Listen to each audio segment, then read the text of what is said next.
solicitar esta ayuda de la Escuela Judicial para que podamos poner a todo intelectual y académico con esta red. Me presento con todo el gusto y con agradecimiento al doctor Colmenares, que viene a ayudarnos con su experiencia y con sus estudios, sus cavilaciones sobre el estudio general. Y entonces, para doctor, bienvenido.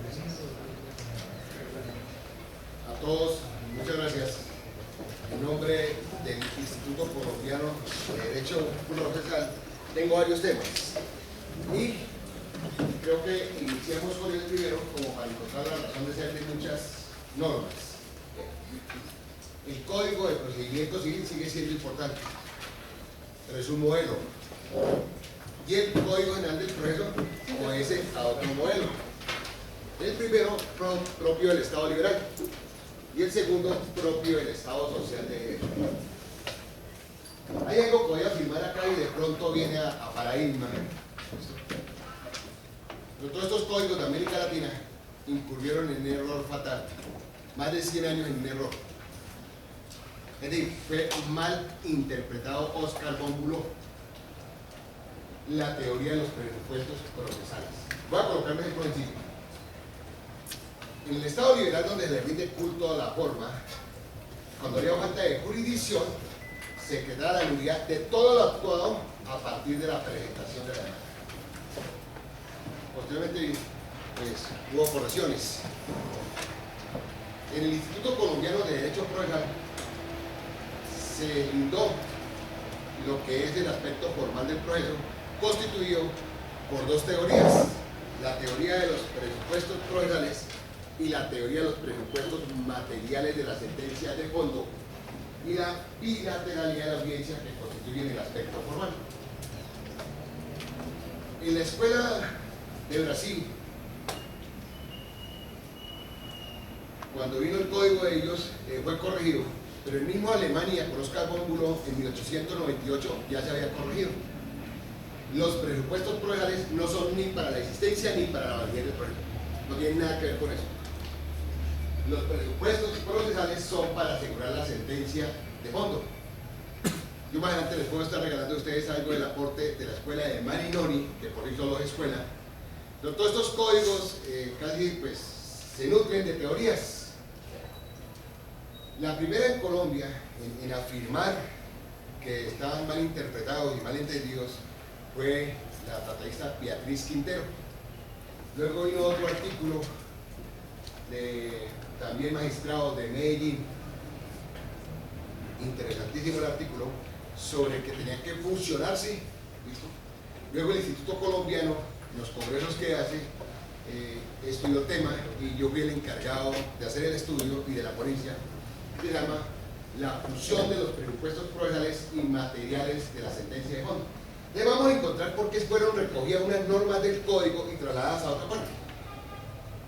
Por ejemplo, ya no se habla de sesiones mixtas, desapareció, porque no corresponde a una teoría, y se llevó a otro lugar.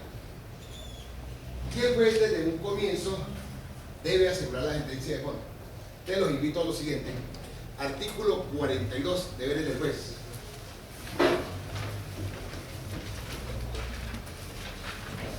Tiene el artículo 42, numeral quinto: el juez debe interpretar la demanda.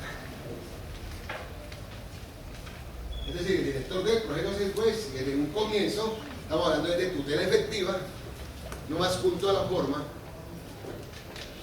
Entonces allí viene algo supremamente interesante, donde dice: interpreta la demanda, pero nos vamos a cuidar mucho de lo que tiene que ver con la congruencia. Entonces me gustaría si me colaboran y me dan lectura al artículo 42, número quinto, y luego regresamos y vamos a encontrar muchos artículos, pero detrás de ellos, ¿cuál es el fundamento? Es decir, la parte dogmática o el fundamento, las teorías, lo que vamos a recoger. Entonces, ¿quién me colabora con la lectura del artículo 42, título, y luego el maquino? Artículo 42, deberes del juez. Son deberes del juez: sí, adoptar las medidas autorizadas en este código para sanear los vicios de procedimiento o precaverlos, integrar el jurisconsulto necesario e interpretar la demanda de manera que permita decidir el fondo del asunto. Esta interpretación debe respetar el conclusión. Entonces el juez tiene que interpretar la demanda y vamos a ver cuál es el objeto y donde fueron corregidas muchas cosas donde ya hablamos de pretensión, no de demanda. ¿Ves? Pero voy a lo primero. Regresemos a 1975. Se presentaba una demanda, era del contencioso administrativo. El juez civil, al prohibir sentencia, decretaba la nulidad de todo actuado a partir de la presentación de la demanda. Y el problema era injusticiable. Esto es suyo, esto no es mío. Los invito, porque el 1 de octubre de 2015, en toda Colombia, empieza a regir el Código Nacional del Proceso. Ya una realidad. 1 de octubre de 2015. Los invito a explicar a cuál teoría le apostó Colombia y por qué los códigos se nutren de teorías y de estudios. Y pues el maestro Jairo Parra, que ya no es miembro del Iberoamericano, y aquí pues nada es caprichoso, esto obedece a corrientes. Y hoy en día hay un trinomio que sustenta todos los códigos de Iberoamérica, que son la tutela efectiva, el plazo razonable y el debido proceso. Y hoy en día hay que mirar efectivamente el proceso como un sistema, buscando la tutela efectiva, el plazo razonable y el debido proceso. Cuando estamos hablando de la fusión, voy a colocar un solo ejemplo para que esto quede claro. Los presupuestos probables no tienen nada que ver con el proceso. Ya sabemos todos que Oscar Bómbulo señaló, son presupuestos procesales la jurisdicción. No discute un solo país de Iberoamérica, todos están de acuerdo. La competencia, la capacidad para hacer parte, capacidad para comprarse al proceso y la demanda de forma. Y toda Iberoamérica, pero no hay un solo país o un solo documento que diga, no señor, eso es falso. Es decir, todos nos adherimos. Me lo voy a colocar un solo ejemplo para demostrar que el Código General le apostó a la fusión de los presupuestos procesales y materiales y que no tiene nada que ver ninguno de los dos con el proceso. Porque una cosa es el proceso. O sea, el proceso es una institución etimológicamente, culturalmente, como usted lo quiere ubicar. Pero es que una cosa es el proceso y otra cosa es entender los actos procesales. Te voy a demostrar. Se demanda la credencial de un alcalde y le corresponde al juez civil municipal mucho trabajo, descuido, admitió la demanda, impulsó, él no tiene jurisdicción, inclusive profiere sentencia descuidadamente. Todo lo actuado es válido, el proceso es válido, menos la sentencia. Cuando iba ante jurisdicción, lo único nulo es la sentencia, pero no el proceso. Porque los presupuestos no tienen nada que ver con el proceso. Y ese es el nuevo juez, el nuevo rol que él dice, oiga juez, espere tantito. Llegó una demanda, no la mire como demanda. Esa es una denominación que le hemos dado acá. O sea, usted ya tiene que asegurar la sentencia de fondo. Es decir, quien presenta una demanda presenta un proyecto de sentencia. Ahí toda demanda coincide con la sentencia. Pero es usted, el director del proceso, quien tiene que asegurar la sentencia de fondo. Desde ya, empieza a estudiar. Busquemos el artículo 16 para que observemos que la falta de jurisdicción, competencia subjetiva y funcional dará lugar a la nulidad de la sentencia, pero no del proceso. El proceso es válido. ¿Quién me colabora? Artículo 16. Prorrogabilidad e improrrogabilidad de la jurisdicción y competencia. La jurisdicción y la competencia por los factores subjetivo y funcional son improrrogables cuando se declare de oficio o a petición de partes. La falta de jurisdicción o la falta de competencia por los factores subjetivo o funcional. Lo actuado conservará validez, salvo la sentencia que se hubiere proferido, que será nula. Hasta ahí. Conclusión. Ya hay un claro que una cosa es el proceso. No se toca para nada. Es que el proceso etimológicamente pues encuentra su sentido. Y desde el punto de vista de la finalidad encuentra su sentido. Y desde el punto de vista constitucional. Y desde el punto de vista cultural. Pero antiguamente sacrificábamos todo. Es decir, no eliminamos ni que era jurisdicción ni que era proceso. En relación con la falta de jurisdicción y la nulidad, estamos acostumbrados a que el juez no puede tocar su sentencia ejecutorial. Entonces yo le pregunto, de acuerdo con las normas del nuevo Código General del Proceso, el juez sí tendría la facultad de decretar la nulidad de esa sentencia, por ejemplo, que usted dice del alcalde, del juez municipal que o cómo se subsanaría esa cuestión, porque nosotros estamos enseñados, y los han dicho pues por lo menos los niveles superiores, de que el juez no puede tocar su propia sentencia. Sí, correcto. Pero cuando llegue más adelante el tema, vamos a ver qué es la sentencia, sentencia de fondo, sentencia nula, sentencia anticipada, porque es que hoy en día tenemos, es decir, varias categorías. Lo que quiero es lo siguiente, que si el juez llegó a sentencia y verificó, pues sencillamente se lo envía al funcionario respectivo y no profiere sentencia, porque si la profiere es nula, y si va al superior, pues el superior la revoca. O sea, dan las consecuencias del uno.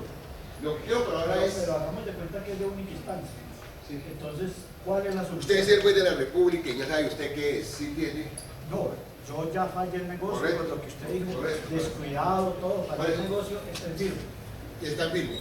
Estamos frente a una sentencia que ya sabemos que es una sentencia que, con el respeto debido, pues es algo que ni siquiera merece existir. Y si la función suya es una función de administrar justicia, de buscar paz, de seguridad jurídica, yo no veo ningún problema para que convoque a las partes y les diga esta sentencia es nula, porque efectivamente la sentencia es nula. O sea, ya tenemos la norma y la consecuencia jurídica que dice que la sentencia es nula. Entonces, si usted puede salir firme de la sentencia, pues tiene que haber publicidad y contradicción. O sea, poner en conocimiento, pues llamar como tal. Entonces, se lo puede pedir una de las partes, o usted mismo lo puede poner en conocimiento. ¿Y qué norma se apoyaría para En la Constitución de Debido Proceso, artículo 29, Pacto de San José de Costa Rica, el propio código que dice que la sentencia es nula, pero partiendo del presupuesto que la sentencia sea nula. ¿Listo? De lo que quiero llegar a lo siguiente. O sea, estoy haciendo una referencia simplemente, no para convencerlos, sino conforme hablamos en el proceso, todo con prueba. ¿Listo? Entonces, primero, una cosa es el proceso y otra cosa es la sentencia. Pero la sentencia es un acto procesal, pero el proceso es toda la suma de actos procesales. Los invito, hay una conferencia de una persona que es autorizada, es una ponencia en América Latina, Juan Monroy Galvez. Juan Monroy Galvez es muy importante porque es el padre del Código Procesal de Perú y es miembro del Iberoamericano.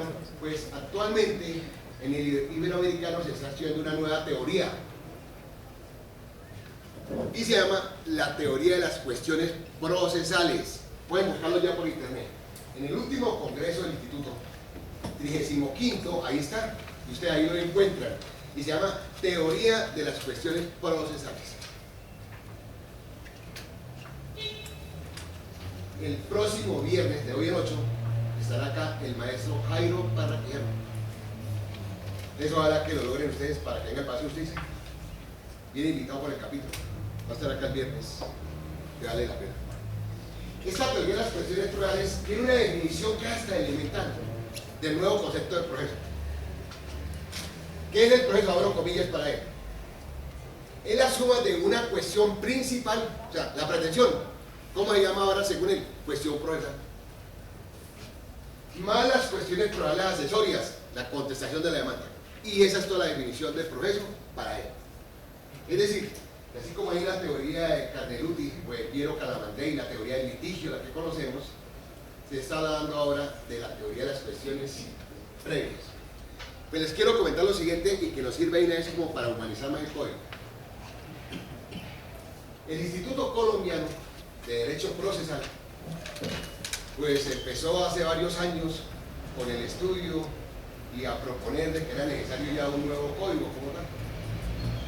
En su momento oportuno, recuerdo que en una conversación con el maestro Jairo Parraquijano, cuando se tomó la decisión por recomendación de la Universidad Nacional de Colombia,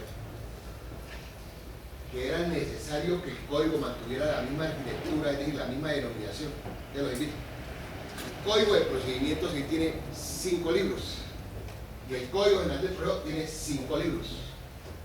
Y ambos se llaman iguales, no cambió para nada. O sea, libro 1, sujetos. Libro 2, actos procesales. Libro 3, procesos. Libro 4, medidas cautelares. Y libro 5, cuestiones varias. Les invito al Código de Procedimientos Civil o Código General de Proceso. Si vamos al Código General de Proceso, artículo 605. Y miramos arriba las nubes. Título: cuestiones varias. Si entendemos el código así, ya les hago una propuesta. Pero verifiquemos primero el artículo 605. Sí, cuestiones varias. Vale. Pero cuando usted lee contenido, cuestiones varias, pues es para los procesos extranjeros y laudos extranjeros. Conclusión. El libro 1, 2, 3 y 4 es para el proceso civil a la colombiana. Pero cuando yo lo humanizo y lo vuelvo así humano, pues es fácil. Búsqueme un proceso sin sujetos. Y búsqueme un proceso sin actos procesales. Y búsqueme un proceso sin medidas cautelares. Que en todo proceso pues se dan los 4 libros. Y libro quinto, pues cuestiones varias. Dele, pues digo al maestro, maestro, ese nombre me parece como vulgar. Ojo lo siguiente, lo que es la ignorancia. Aprovechar y es cambiar, o sea, con nombre propio, que se llame procesos extranjeros, pero cuestiones varias. Los invito a todos al artículo 42, que es el artículo de todos ustedes. Deberes de juez. Numeral 11.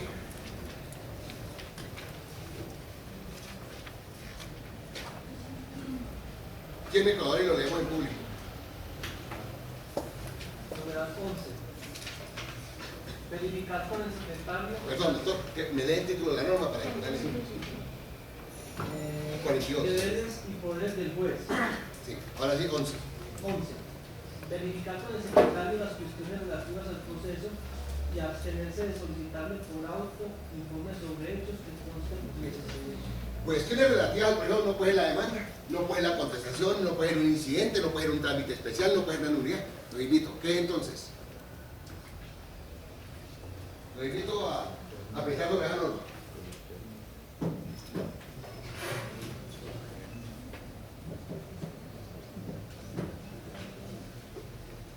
Pero ahora los invito al artículo 346, que tiene que ver con la casación, que se puede traer inadmisible inciso segundo.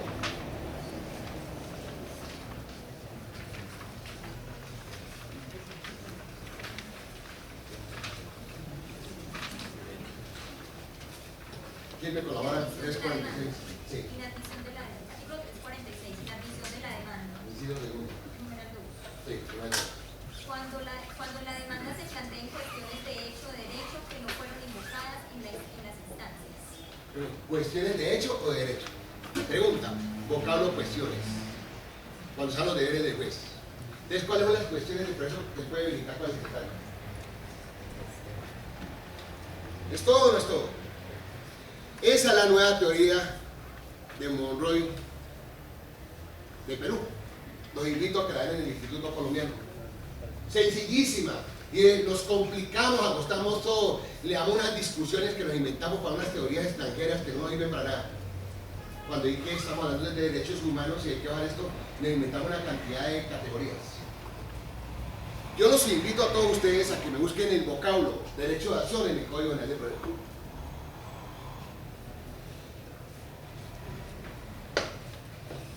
Pues siempre, es decir, y la repetimos, el famoso trinomio, jurisdicción, acción y prueba. Ahí trae un libro ahora y le vamos a sacar fotocopia de la prueba. La Marcial Pont tiene el comité científico, no sino 2 personas, Tarufo y Georgina Ferón. Y de acuerdo, es decir, pues obedece a las corrientes europeas, ¿ya? El famoso trinomio es algo mentiroso. Es categorías creadas del derecho privatista, ¿ya? Y actualmente ya tomó fuerza y está tomando fuerza y va a llegar acá muy rápido. El trinomio no existe. Desde que un juez le presenta la demanda hasta que termina, por ninguna parte. Hay un binomio, jurisdicción y proceso. Yo les invito al código para que verifiquemos a dónde encuentra usted la acción. Y nos hemos inventado categorías y con eso sacrificamos la justicia y dele porque le damos importancia a la acción. Y no sabemos qué es eso tampoco.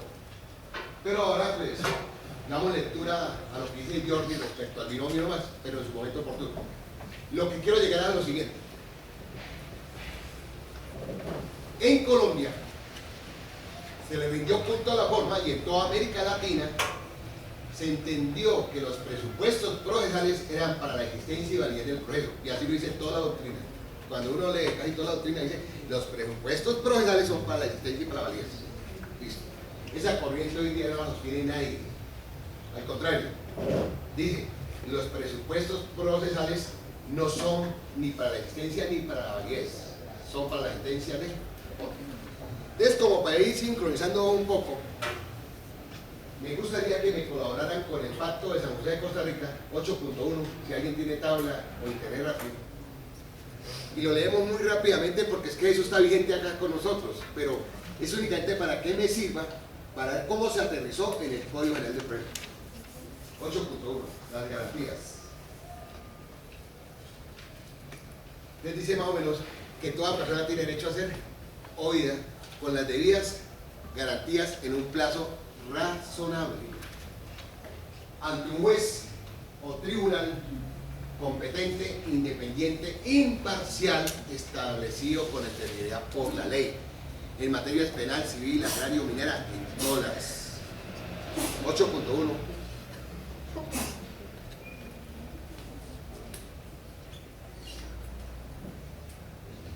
Yo lo encontré, lo leo.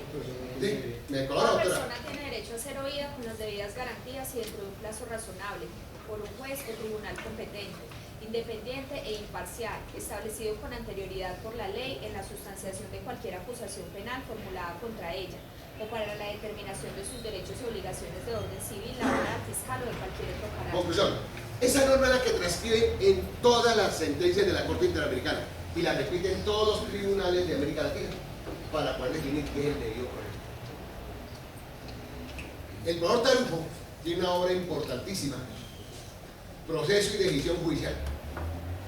Dice, donde gastamos tanto buscando el origen del juez. El origen del juez viene con la Revolución Francesa. Antiguamente la función del juez era una función corrupta que no tenía ninguna credibilidad en el mundo. ¿Cómo se adquiría el cargo de juez? Comprado. El que no era el hijo mayor, pues no tenía derecho a la herencia. Y si era hijo de comerciante, se compraba el cargo de juez, era comprado, con documento, era contractual. Hasta aquí vino la Revolución Francesa y lo eliminó. Con la Revolución Francesa nace verdaderamente, ahí está el estudio de Tarujo completico, científico. ¿Cuál es el rol del juez? Y a partir de cuándo se puede hablar de los jueces y de la función jurisdiccional. Inclusive, la casación no nació en la rama judicial, sino en la rama legislativa. Y antiguamente el legislativo era el que interpretaba la ley, interpretación legislativa, el legislador es sabio. Eso es cierto. Es con la Revolución Francesa, pues nos llega absolutamente todo lo que conocemos por lo de la función judicial. Y hoy en día pues tiene mayor importancia a partir de la Segunda Guerra Mundial, en lo que tiene que ver con los derechos humanos y la constitucionalización. Conclusión, en este momento hay 3 controles. Nosotros culturalmente tenemos uno, y además hay un eslogan bellísimo, y lo repite Tarujo, que muera el rey y que viva la ley. Que cuando aparece la ley y la influencia que tiene sobre nosotros es sumamente importante y empieza a jugar un papel importantísimo. ¿Qué viene acá? Con estos controles, que actualmente hay 3 controles. Acá hay 2 comunes, que es el control de legalidad. Muéstrame la ley, ¿dónde está la ley? Y el mismo código habla de control de legalidad. Otros que de vez en cuando alegan la excepción de inconstitucionalidad, pero es alegar. O sea que en Colombia hay control de constitucionalidad ante cualquier funcionario para alegar. Y el último y el de moda, control de convencionalidad. O sea, hay 3 controles. Ese control de convencionalidad tiene que ver pues con los tratados internacionales. De pronto aquí chocamos y decimos, ¿cómo va a estar el Pacto de San José por encima de la Constitución? Pero voy a comparar simplemente para que busquen a todos que me hagan la corriente constitucionalista, porque afirman que el control de convencionalidad está por encima del control de constitucionalidad. Voy a comparar simplemente a Colombia y a Chile. Y entonces miramos a Chile, pues lo miramos con respeto porque nuestros derechos sí sabemos de dónde vienen. Y si miramos todas las normas actuales en materia laboral, económica, Chile se respeta. Pues la Constitución de Chile tenía una norma que para poder presentar una película tenía que pasar por un control. La última tentación de Cristo generó un efecto, un hecatombe en Chile. Y la Constitución de Chile se tuvo que arrodillar, se tuvo que agachar y tuvo que ir modificada para poder obedecer el pacto de San José de Costa Rica. Entonces allí es donde viene Néstor Pedro Sagüez y toda la corriente de todos los constitucionalistas, desde México hasta donde usted quiera. ¿Sí? Hay 3 controles. Y le dice la jurisprudencia, jueces de la República de todos los países. Ustedes tienen que aplicar todos los tratados internacionales sobre derechos humanos. Conclusión. Ahí en el código lo encuentran ustedes. Entonces hoy en día hay 3 controles. Control de legalidad, control de constitucionalidad y control de convencionalidad. Se aterrizó un artículo de la Constitución, que todos lo repetimos, 230. Los jueces en sus providencias están sometidos al imperio de la ley. Y si a otros nos preguntan qué es el proceso, pues es fácil entender. Ahora sí a Óscar Bómbulo. Resulta que lo más importante de Óscar Bómbulo fue lo siguiente. Dijo, la relación que viene allá de ustedes es una relación privada. Imagínense los que se casan. Matrimonio. El matrimonio entre ellos tiene un régimen entre ellos privado allá. Pero cuando van frente al juez, la relación no es privada. Es una relación también jurídica. Y así empieza la obra de Óscar Bómbulo, que es donde viene lo más importante y que él logra descubrir, porque es donde él lleva el derecho procesal al rango de un derecho público. Y dice, la relación entre las partes es privada, pero la relación del proceso es una relación jurídica, pero esa relación jurídica es pública. Y hoy toda la doctrina procesal sostiene efectivamente que el derecho procesal, las normas de orden público, con consciente obligatorio cumplimiento, y que esa relación no es privada, que no es un asunto de partes. Pues bien, ¿quién crea el proceso? La ley. ¿Y quién crea al juez? La ley. ¿Qué es lo que dice el pacto de San José? Nadie por hacer juzgado, sino conforme a leyes preexistentes. Perdón, no, eso no dice.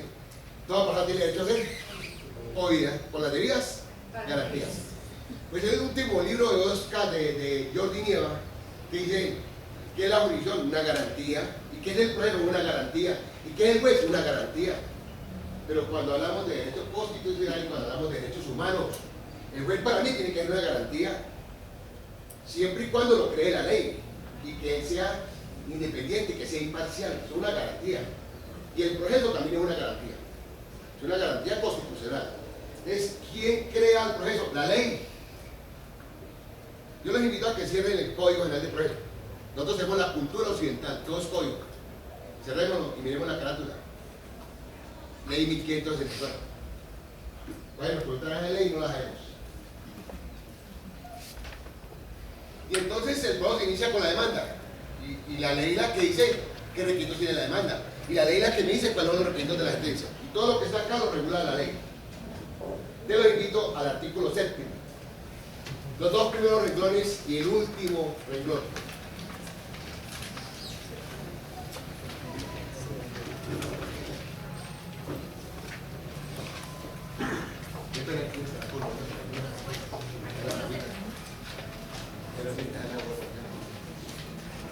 Legalidad. Los jueces provinciales están sometidos al imperio de la ley. Hasta ahí, doctor. Eso lo dice la Constitución. Los jueces en su provincia están sometidos al imperio de la ley. Último inciso. Ahí mismo. El proceso deberá adelantarse en la forma establecida en la ley. Eso lo dice el Pacto de San José de Costa Rica. Conclusión, el proceso es legal, el juez es legal, el juez es una creación de la ley y el proceso es una creación de la ley. Entonces ahora nos vamos para el artículo 42 nuevamente, deberes del juez. Pero eso no lo ha dicho siempre la Constitución del 28, media hora sobre el debido proceso. O sea, también que se haya tomado el pacto de San José, pero la Constitución siempre lo ha tenido tanto en su código como en la... Por eso, pero cuando se mira el proceso desde el punto de vista constitucional, doctor, o sea, uno va a la Constitución de la nuestra y es una Constitución nueva, la de Estado Social de Derecho. La anterior también tenía un artículo que había que respetar las debidas formas. O sea, casi el mismo 29 es una repetición. Pero doctor, se vuelve importante a partir del 91. A través de tutelas usted va a ir a arreglar un proceso. Pero antes de la Constitución del 91 era muy difícil. No, ni siquiera pues yo fui juez toda la vida. Y yo no recuerdo jamás que se haya admitido una demanda sin oír a la parte contraria. Siempre la oía. Yo no sé Eso cómo. sí es obvio, doctor, porque si usted pone una sentencia, si me hubieran demandado o no, por eso que hay que oírlo, ¿se entiende? Es del 91, es de toda la vida. Pero- Escritural u oral, esto siempre ha sido el proceso principal. O sea, siempre se ha hablado, pero el lío por eso constitucional verdaderamente viene después de la Segunda Guerra Mundial para acá, que toma como importancia, ¿ya? Pero antiguamente le rendía mucho punto a la forma, o sea, era demasiado rigurosa la forma como tal, y eso era más importante. En Colombia, por ejemplo, hubo un fallo en un caso de un juez civil de circuito, con todo respeto, pues, o sea, lo comento acá. Una señora se casó con un marrano con zapatos. ¿Listo? Y la última vez que le pegó con una cabilla. Y la dejó cuadraplégica. En el año 1978 le mandaron el divorcio. Conocían a los jueces civiles. Y el juez, al momento de prohibir sentencia, observó que la demanda no había colocado que la demandante era mayor de edad. Y con eso prohibió un fallo inhibitorio porque es que hay normas probablemente de orden público y la forma más importante que no. Sin embargo, la señora solvó interrogatorio. Ya la sentencia va superior y la confirma. Porque es que la norma probablemente de orden público, usted tiene que ir de mayor de edad. Eso hoy en día eso usted es inconcebible, es decir, usted hoy en día lo supera. Porque hoy en día tenemos un nuevo chip, un nuevo rol, hablamos de eso, además la parte de la constitucionalización. Pero anteriormente la forma le daba mucho culto. Falta la estampilla y con la estampilla, ¿no? O sea, seguimos el papel y hay tantas cosas que no. Antiguamente, miren, los invito a esos ejemplos, esto más, con el Código Judicial. Excúsenme una pregunta, pero yo también conozco sentencias, por ejemplo, inclusive la Corte Constitucional, donde se exige que un acto administrativo que se va a ejecutar por la vía procesal del Ejecutivo, tiene que decir que es la primera copia. ¿Y de dónde se inventan eso los administrativistas? Lo sacan del Código de Procedimiento Civil del 115.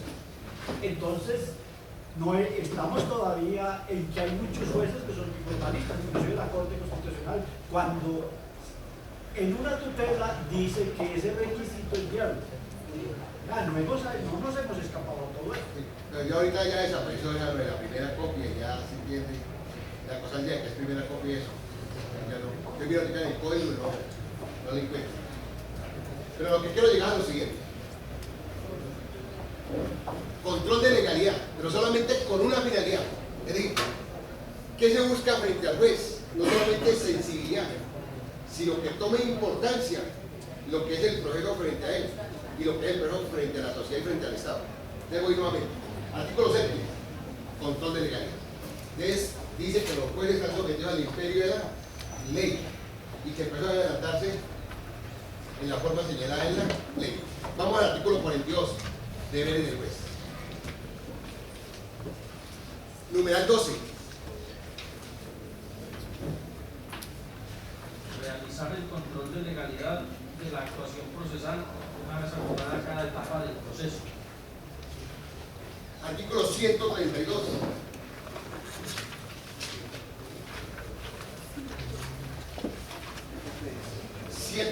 Título. Nulidades procesales. Control de legalidad. Agotada cada etapa del proceso, el juez deberá realizar control de legalidad para corregir o sanear los vicios que configuren nulidades u otras irregularidades del proceso, las cuales, salvo que se trate de hechos nuevos, no se podrán alegar en las etapas siguientes sin perjuicio de lo previsto para los recursos de revisión y casación. Entonces, voy nuevamente.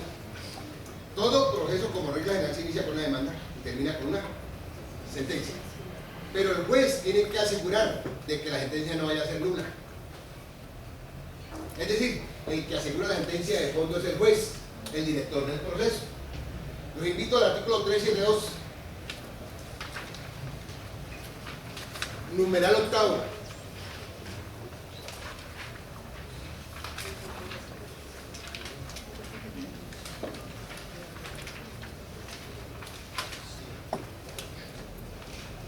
Audiencia inicial.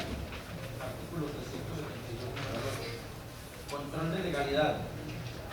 El juez ejercerá el control de legalidad para asegurar la sentencia de fondo y sanear los vicios que puedan acarrear nulidades u otras irregularidades del proceso, los cuales, salvo que se trate de hechos nuevos, no se podrán alegar en las etapas siguientes, Además, deberá verificar la integración del litisconsorcio necesaria. Vamos despacio. El que asegura la sentencia de fondo, ¿quién es? El juez. Luego tiene que interpretar la demanda y ya sabe lo que puede suceder.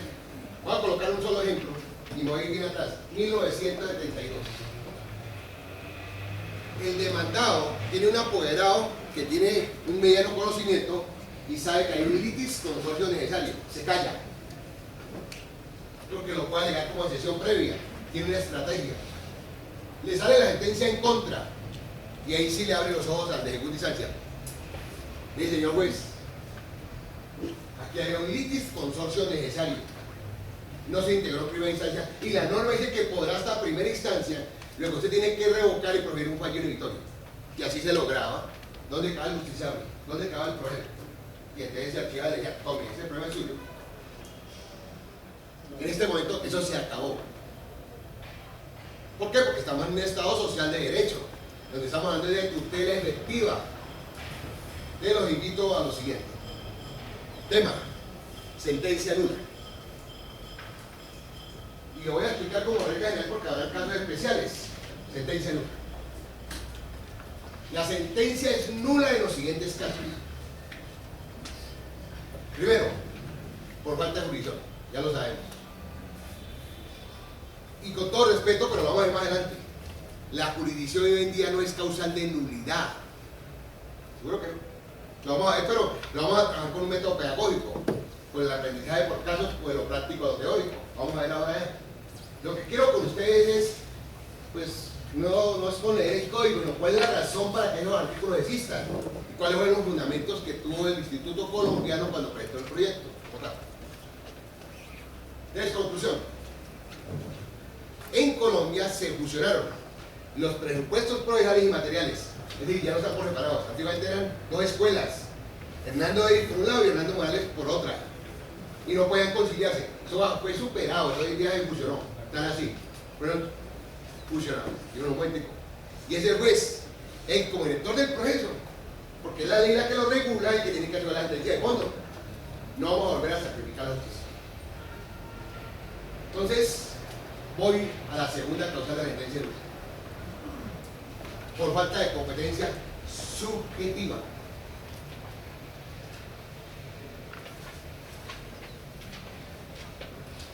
Cuando se habla de la prórroga de la competencia, todos los factores eran prorrogables, salvo uno, el funcional. Hoy en día son dos. El factor subjetivo y el factor funcional son improrrogables. Es decir, si la ley determina que se tiene en cuenta la calidad de las personas, que es con la competencia subjetiva, el proceso es válido, menos la sentencia que era nula. Tercero, competencia funcional, que no tiene nada que ver con el funcionario. Teniendo claro quién es el juez de primera instancia, se sabrá quién será el de segunda instancia. La competencia funcional solamente opera en materia de recursos, no más. Busquemos un ejemplo, artículo 33 del Código de la Ley Penal.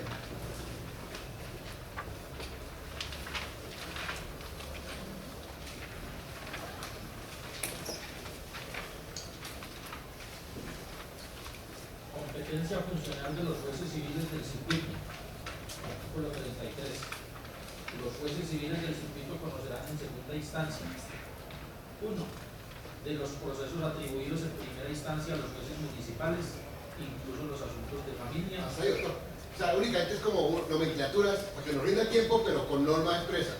Hubo casos en Colombia donde un juez civil rechazaba la demanda por competencia funcional, porque ese caso era el juez de familia, mal rechazada, es decir, pues sí por falta de competencia, pero por el factor objetivo, pero nunca por el funcional. O sea, el funcional solamente existe en el mundo cuando existe un proceso. Sin proceso no hay factor funcional. Cuando está hasta la demanda, usted no puede hablar de factor funcional. Cuando se presenta ya la demanda y la está conociendo un juez, usted sabe quién es el superior de él. Esa es la competencia funcional. Y la competencia funcional del superior es en materia de recursos. No más, esa es la competencia funcional. Entonces, llevamos tres causales. Primera, falta de jurisdicción. Segundo, competencia subjetiva. Tercero, competencia funcional. Cuarto, Vencimiento del plazo razonable. En Colombia se estableció 1 año en primera instancia y 6 en segunda. Eso no es caprichoso, no lo inventó el legislador en Colombia. Eso es un estándar de justicia internacional. Ya lo vimos en el Pacto de San José de Costa Rica. ¿Qué nos dice? Toda persona tiene derecho a ser oída con las debidas garantías en un plazo razonable. Entonces, hablamos del código, a ver dónde están los tres postulados. Artículo 121. Y en el mismo 121, ahora buscamos la parte especial donde nos dice que si se le vence el término que no instancia el juez, hay nulidad del pleno derecho.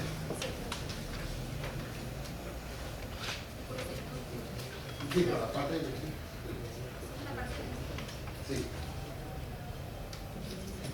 Salvo interrupción o suspensión del proceso por causa legal, no podrá transcurrir un plazo superior a 1 año para dictar sentencia de primera o única instancia, contado a partir de la notificación del auto admisorio de la demanda o el mandamiento ejecutivo a la parte demandada o imputada. Del mismo modo, el plazo para resolver la segunda instancia no podrá ser superior a 6 meses, contados a partir de la resolución del expediente de la Secretaría del Juzgado Tribunal. Vencido el respectivo término previsto en el inciso anterior, sin haberse dictado la providencia correspondiente, el funcionario perderá automáticamente competencia para conocer del proceso, por lo cual al día siguiente debe informar a la sala administrativa. Ahí para las partes no hay ninguna tolerancia porque es que va en nulidad y es de pleno derecho. Quinto y último caso.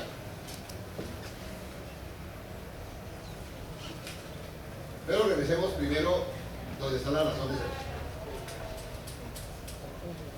Artículo 90 del Código General de Proceso. Tiene esa regla de 3×3. Frente a la demanda, el juez la puede admitir, la puede inadmitir y la puede rechazar. En la misma admisión de la demanda hay dos cosas nuevas ahora. Uno, que él como director del proceso es el que indica el trámite que le corresponde, aunque se haya equivocado, o sea que lo debe hacer en la primera proyecto. Segundo, que tiene que integrar el litisconsorcio necesario. Yo los invito a la lectura del artículo 90, inciso primero. Admisión, inadmisión y rechazo de la demanda. Artículo 90. El juez inadmitirá la demanda que reúna los requisitos de ley. El juez admitirá la demanda. El juez admitirá la demanda que reúna los requisitos de ley y le dará el trámite que legalmente le corresponda, aunque el demandante haya indicado una vía procesal inadecuada. En la misma providencia, el juez deberá integrar el litisconsorcio necesario y ordenarle al demandado que aporte durante el traslado de la demanda los documentos que estén en su poder y que hayan sido solicitados por el demandante. Conclusión, esa es la primera providencia. Y el juez, si observa que hay un litisconsorcio, tiene que integrar. ¿Qué está haciendo el juez? Aplicando control de legalidad. Es decir, y hizo parte de los exámenes, cuando un juez inadmite o rechaza una demanda, ¿qué hace? Control de legalidad. ¿Cómo se llama control de legalidad? ¿Por qué? Porque el juez es el que aplica la ley y él es el director del proceso. Eso que dice el artículo 90, pues lo repite el artículo 62 del Código General del Proceso, del que regula el instituto, del litisconsorcio necesario. Y allí dice que desde que presente la demanda en cualquier estado del proceso, tiene que integrar el litisconsorcio necesario. ¿Sí, Dios? 62. Litisconsorcio necesario. Y allí está nuevamente lo mismo que dice el 90, que después de que se presente la demanda. 61. 61. 62 es cuasi. No, 61, litisconsorcio necesario. 61. Litisconsorcio necesario e integración del contradictorio. Cuando el proceso verse sobre relaciones o actos jurídicos respecto de los cuales, por su naturaleza o por su disposición legal, haya de resolverse de manera uniforme y no sea posible decidir de mérito sin la comparecencia de las personas que sean sujetos de tales relaciones o que intervinieron en dichos actos, la demanda deberá formularse por todas o dirigirse contra todas. Si no se hiciere así, el juez, en el auto que admite la demanda, ordenará notificar y dar traslado de esta a quienes falten para integrar el contradictorio. Te voy. Quinta y última causal. Cuando hay litisconsorcio necesario y el juez profiere sentencia, la sentencia es nula, pero es la sentencia, no el proceso. Artículo 134, inciso final.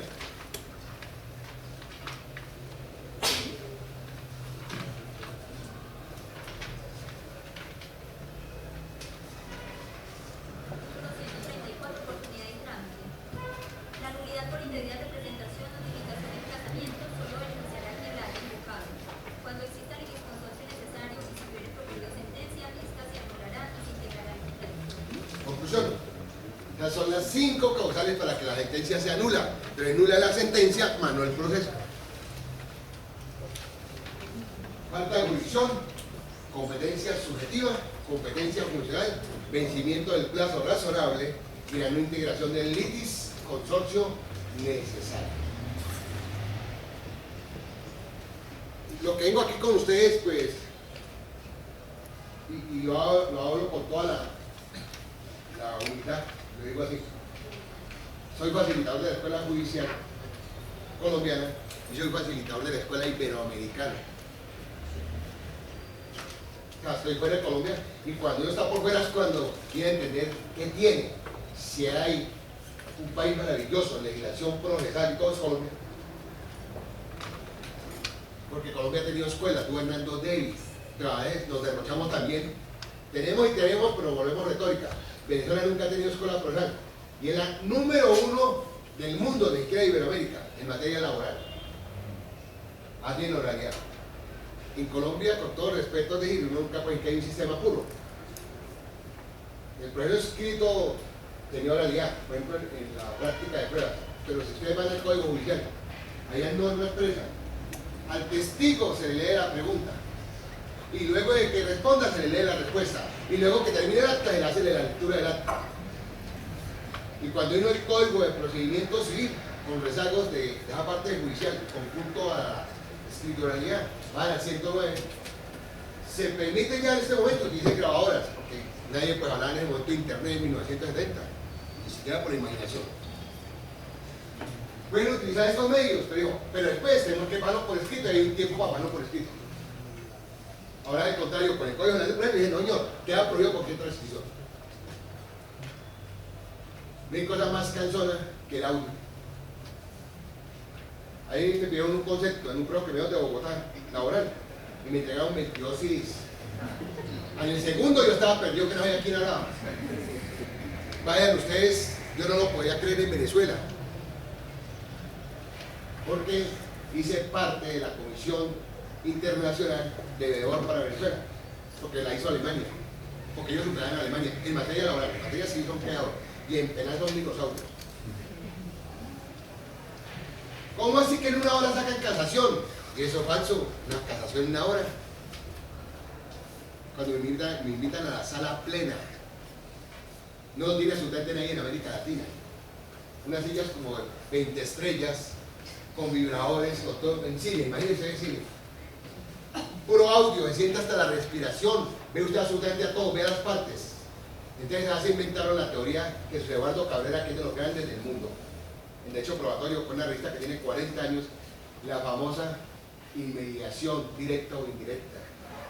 Pero pare, reverso, mire, observen allá. Eso no lo pueden ver en una audiencia.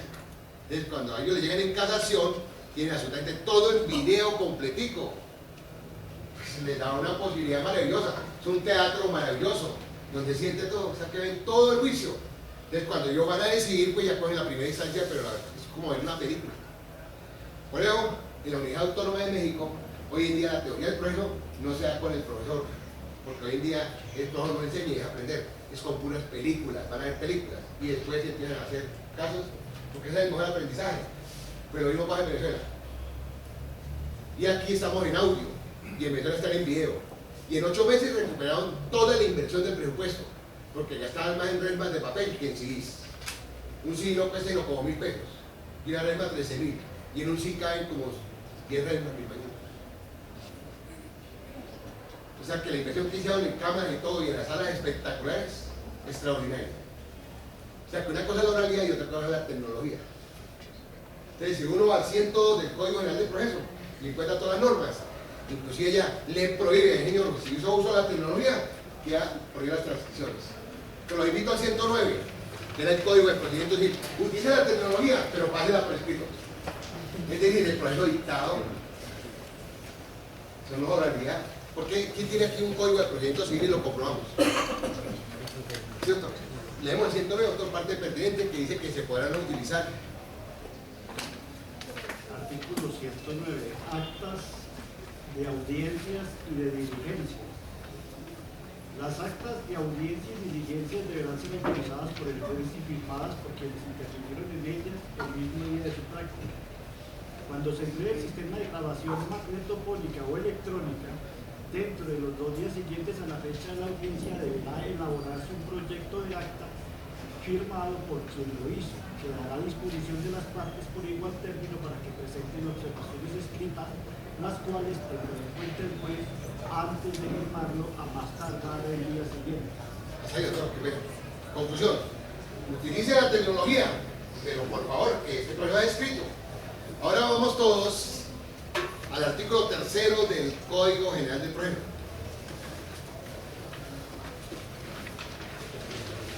Proceso oral y por audiencia. Todos los actos procesales van a ser orales, todos. Y para que un acto sea escrito tiene que haber normas expresas que lo digan. Si lo hay, tiene que ser oral. Y tiene que ir a la audiencia.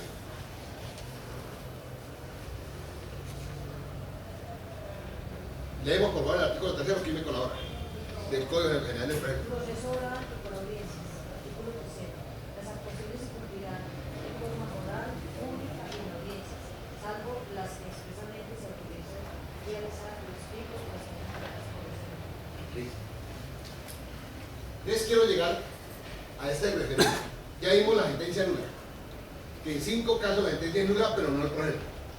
Ahora lleguemos al fundamento de que en Colombia fueron fusionados los presupuestos procesales y materiales de la sentencia de Colombia.